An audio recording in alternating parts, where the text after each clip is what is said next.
لو جوزك قطع النفس وهو نايم فترة تتعدى 10 ثواني، يبقى هو كده ابتدى يدخل في حاجة اسمها أبنية أو انقطاع نفس أثناء النوم، يستدعي رعاية طبية.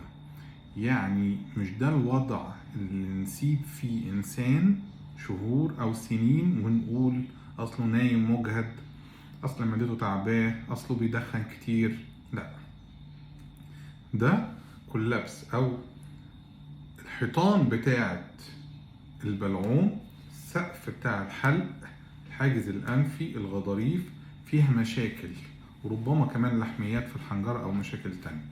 فأنت سيب تقييم وضعك للدكتور، إنما اسعى. مينفعش تسيب نفسك قاعد بتتخانق كل ليلة أو كل كام ليلة فترة انقطاع نفس كامل تتعدى ثواني، 10 ثواني أو أكتر، أو بتتكرر، ويبقى أنت كده معتقد إن ده بأسباب غير طبية أو غير ثابتة.